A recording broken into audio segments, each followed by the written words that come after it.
हमारे शिक्षक संकल्पित हो कि हमारे विद्यालय का एक भी छात्र कोई निजी विद्यालय में नहीं जाए। विद्यालयों में स्वच्छता के लिए मिड डे मील की व्यवस्था, हर प्रकार की व्यवस्था विद्यालयों में सरकार कर रही है। कुछ कमी और भी है जिसे बेहतर करने का पूरा प्रयास हमने शुरू किया है और आने वाले 3 महीनों में आपको उसका अंतर दिखने में। विद्यालय में स्वास्थ्य, विद्यालय में पूरी तरह पेयजल की कोई शिकायत न हो, विद्यालय में शौचालय, पुरुष शौचालय, महिला शौचालय का पूरा प्रबंध हो। नमस्कार, शिक्षा समाचार में आप सबों का स्वागत है।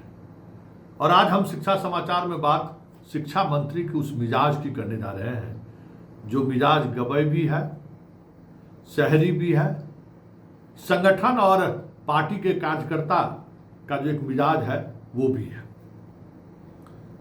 बीजेपी के कार्यकर्ता रहे हैं, संगठन से जुड़े रहे हैं, तो गांव के उस एंच पेंच को भी समझते हैं, उस सियासत को भी समझते हैं कि जिसकी वजह से स्कूल राजनीति का अखाड़ा बना है, ये भी समझते हैं। स्थानीय शिक्षक की वजह से स्कूल की शिक्षा कितना प्रभावित हुआ है, यह बात भी वो समझते हैं।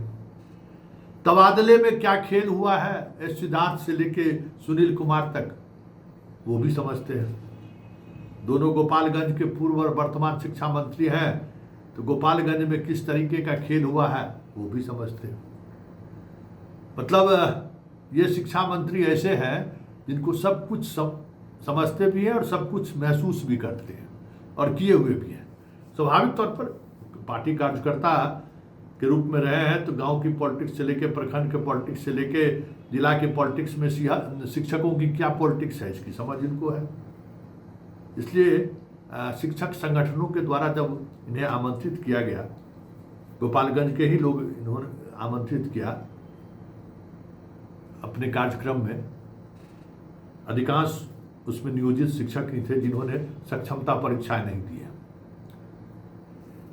उन तमाम शिक्षकों की मौजूदगी में, शिक्षक नेताओं की मौजूदगी में जो बातें शिक्षा मंत्री ने कही हैं, भले शिक्षक संघ के पदाधिकारी समझ रहे होंगे कि चलिए मंत्री चीज़ों को समझ रहे हैं, लेकिन पूरे भाषण के दौरान मंत्री ने जो संकेत दिया है या मंत्री ने जो बातें कही हैं, साफ है कि आने वाले समय में मंत्री के ऊपर बेहतर शिक्षा व्यवस्था बनाने का कितना दबाव है वो कहीं न कहीं इस कार्यक्रम में साफ दिखा।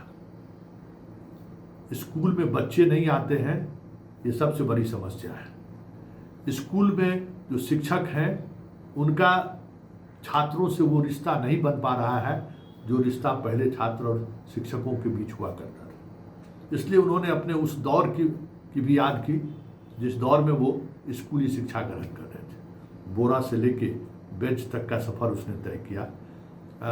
उस मास्टर साहब के दौर से इस मास्टर साहब के दौर को भी देखा है, जहाँ पहले मास्टर साहब आते थे तो लोग विद्यार्थी सड़क छोड़ देते थे और सर झुकाए खड़े रहते थे जब तक मास्टर साहब पास नहीं कर जाते थे।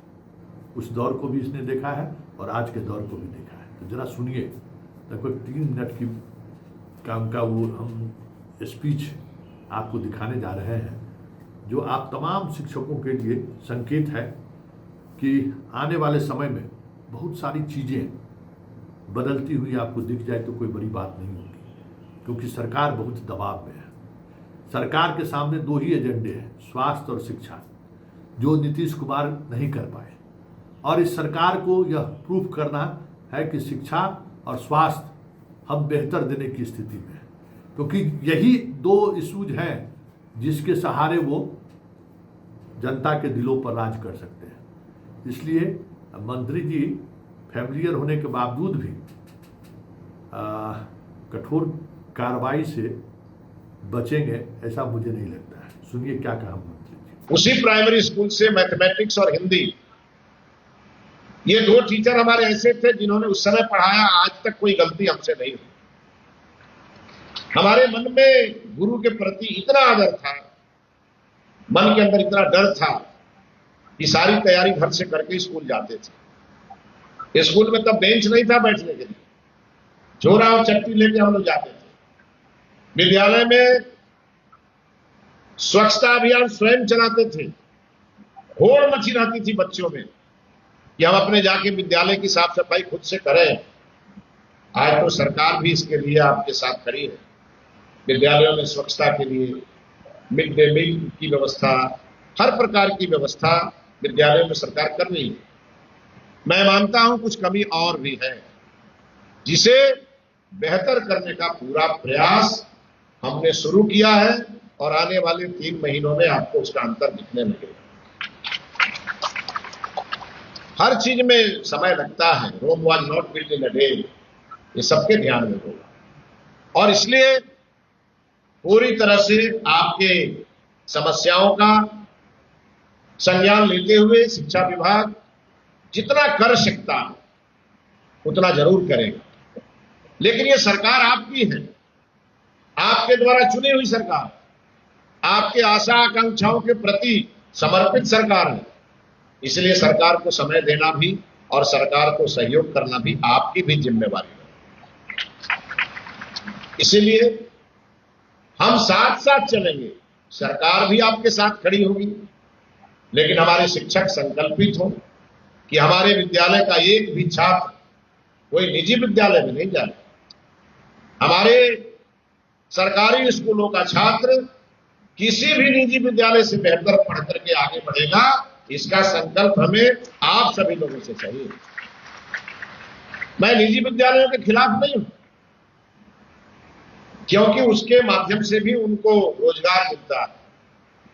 लेकिन हमारे सरकारी विद्यालयों की स्थिति हर परिस्थिति में निजी विद्यालयों से अपग्रेड होना चाहिए, क्योंकि हमने अच्छे शिक्षक की नियुक्ति की है। और विद्यालय को आगे बढ़ाने की, विद्यालय में गुणवत्तापूर्ण शिक्षा देने की, छात्रों के मन में शिष्य परंपरा लागू करने की, ये भाव बढ़ाने का काम, ये भाव जगाने का काम हमारे शिक्षक और शिक्षिकाओं का। हमारी सरकार ने बड़ी संख्या में मातृशक्ति को सम्मान दिया है, चुनाव में भी सम्मान दिया है और सेवा में भी सम्मान दिया। हम आगे इसको और बढ़ाने वाले। हम उन मातृशक्ति से यह निवेदन करना चाहते हैं कि जिस प्रकार का प्यार आप अपने बच्चे को घर में देती हैं, उससे भी अधिक प्यार जो घर घर से बच्चे निकल के आपके विद्यालय में आते हैं, वो आपसे अपेक्षा करते हैं। और आपको अपने बच्चे से ज्यादा प्यार उसको देना होगा। और उसे जब आप अपने बच्चे से ज्यादा प्यार देंगी तो वो निश्चित रूप से अपने परिवार में कम और विद्यालय में ज्यादा रहना चाहते। और इस नाते हमारे जो शिक्षक हैं उनसे भी हमारा आग्रह है कि आप गुरु भी बने और आप अभिभावक भी बने। आपका लगातार संपर्क बच्चों के अभिभावकों से भी हो। विद्यालयों में उसकी गोष्ठी होनी चाहिए। हमारे जो अभिभावक हैं, जिनके बच्चे हमारे विद्यालय में पढ़ते हैं, वो हमारे लिए खास है। उनसे बीच बीच में हमें सुझाव भी लेने हैं। उन लोगों का समर्पण भी विद्यालय के प्रति कराना है। और बहुत जल्दी हम एक अभियान शुरू करने वाले हैं, हमारा विद्यालय हमारा स्वाभिमान। हम में से जितने लोग कभी न कभी किसी विद्यालय से पढ़ करके यहां पहुंचे, जितने भी पूर्ववर्ती छात्र हैं, उन सभी को जगाना है कि जिस विद्यालय से पढ़ के आप आज दुनिया के बड़े मंच पे जा करके और अपना प्रदर्शन कर रहे हैं, आपका विद्यालय आपकी राह जो देख रहा है, आपका बाट जो रहा है। आइए अपने विद्यालय के माहौल को और सुदृढ़ करने में अपना योगदान करिए। और इसकी शुरुआत बिहार के शिक्षा मंत्रालय के मंत्री और शिक्षा विभाग के पदाधिकारियों के द्वारा सबसे पहले शुरू होगी। मैं खुद अपने विद्यालय में शुरू करूंगा और हमारी लगातार मीटिंग्स चल रही है। मैंने रात ही नीति आयोग के अधिकारियों को घर में बुलाकर और उनसे भी हमने बहुत सारे सलाह मशवरा किए। हमारे सभी शिक्षकों के बैंक खाते किसी न किसी बैंक में है। बैंकों के में सबसे ज्यादा डिपॉजिट हमारा है।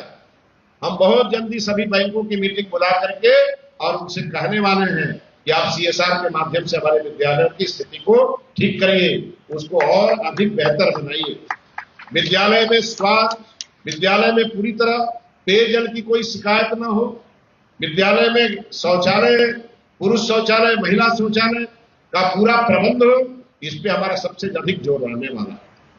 और इंफ्रास्ट्रक्चर के मामले में मंत्रालय स्तर पर हमने काम शुरू किया है और अगले बजट में इसका प्रावधान भी कराएंगे।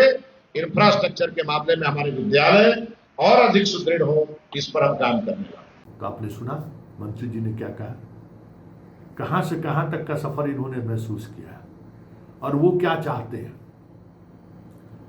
क्या आप कोचिंग संस्थान और निजी विद्यालयों में छात्रों को जाने से रोक पाएंगे क्या? ये नैतिक बल आप में है? आप अपने बच्चों को इस स्कूल में पढ़ाते हैं क्या? हालांकि जितने मास्टर साहब इनके कार्यक्रम में आए थे उनके सारे के बच्चे के तो पढ़ाई लिखाई खत्म ही हो गया, आप शादी विवाह के दौर में प्रवेश कर रहे हैं। उन मास्टर साहब की टोली थी, लेकिन ये मास्टर साहब की टोली ही है जो वर्तमान शिक्षा व्यवस्था को लेकर कहीं न कहीं सरकार के भी निशाने पर है और जनता के भी निशाने पर है कि ये लोग न पढ़ाते हैं न पढ़ने देते हैं। तो ये छवि मंत्री के दिमाग में भी रहा होगा, तभी उन्होंने ये बातें कही हैं। इसलिए आने वाले समय में जो कुछ भी आप देख रहे हैं, मंत्री की सहजता जितना आपको कुल कर रहा हो, ये तय मानिए कि जैसे जैसे समय बीतेगा मंत्री पर दबाव बढ़ेगा और जैसे जैसे मंत्री पर दबाव बढ़ेगा आप पर दबाव बढ़ेगा। इसलिए नियोजित शिक्षक हो, विशेष शिक्षक हो, चाहे बीपीएससी वाले शिक्षक हो, आप सबों का हनीमून पीरियड आप कह सकते हैं कि खत्म होने वाला है। इसलिए सजग रहिए, सतर्क रहिए, पठन पाठन की व्यवस्था कैसे बेहतर हो सके इस पर सोचिए, मनन करिए और सरकार को सलाह दीजिए, क्योंकि एक लोकप्रिय शिक्षा मंत्री आपको बहुत दिनों के बाद मिला है। लोकप्रिय इस सेंस में कि ये चीज़ों को समझ रहे हैं कि बीमारी क्या है, और जो डॉक्टर बीमारी समझ ले तो उसका इलाज करना उसको आसान होता है। इसलिए शिक्षा मंत्री की बातों पर ज़रा गौर करिए और सोचिए क्या होवे। चलिए, शिक्षा समाचार में फिलहाल इतना ही, इजाज़त दीजिए।